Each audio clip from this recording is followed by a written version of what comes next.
Pada kesempatan kali ini saya akan membawakan materi terkait esensi Pancasila. Sebagai ideologi negara, Pancasila mempunyai kedudukan yang sangat tinggi dalam konteks berbangsa dan juga bernegara. Selain mempunyai kedudukan tinggi, peran penting Pancasila sebagai ideologi negara adalah membawa perubahan atau pembaharu bangsa dengan berbagai pedoman yang harus dijalankan sesuai dengan aturan yang telah ada. Untuk itu, Pancasila membawa dampak atau esensi yang sangat berpengaruh bagi bangsa dan negara. Di antaranya adalah 1. Pancasila sebagai dasar negara. Pancasila sebagai dasar negara digunakan sebagai dasar dalam mengatur pemerintahan negara dan penyelenggaraan negara. Selain itu, Pancasila sebagai kaidah dasar negara bersifat mengikat dan memaksa agar melaksanakan, mewariskan, dan melestarikan nilai-nilai Pancasila. 2. Pancasila sebagai pandangan hidup bangsa. Dalam hal ini, Pancasila dijadikan sebagai pedoman hidup, pegangan hidup, serta petunjuk arah bagi semua kegiatan hidup dan penghidupan masyarakat Indonesia dalam berbagai aspek kehidupan bermasyarakat, berbangsa, dan bernegara.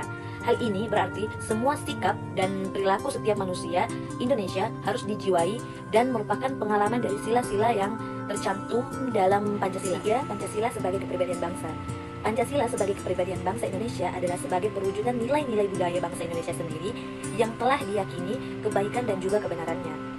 Sebelum ditetapkannya Pancasila sebagai dasar yang sah, Indonesia memang sudah sejak dahulu menganut nilai-nilai budaya luhur yang telah tercipta di tengah-tengah masyarakat nenek moyang Indonesia.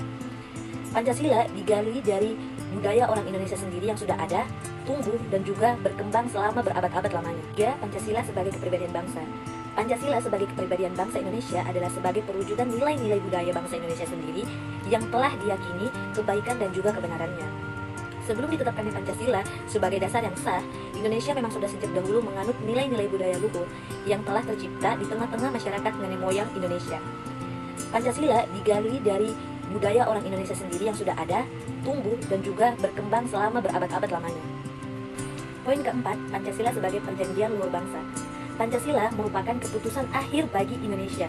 Perjanjian luhur itu telah dilakukan pada tanggal 18 Agustus tahun 1945, yaitu pada saat PPKI, Panitia Persiapan Kemerdekaan Indonesia, telah menerima Pancasila dan menetapkan dasar negara secara konstitusional dan pembukaan Undang-Undang Dasar tahun 1945. Poin yang kelima atau yang terakhir adalah Pancasila sebagai cita-cita dan tujuan bangsa. Pancasila dijadikan sebagai cita-cita dan juga tujuan yang hendak dicapai bangsa Indonesia, yaitu masyarakat yang berdasarkan Pancasila. Cita-cita bangsa Indonesia adalah menciptakan rakyat Indonesia yang merdeka, bersatu, berdaulat, adil, dan juga makmur. Sedangkan tujuan bangsa Indonesia adalah untuk melindungi segenap bangsa Indonesia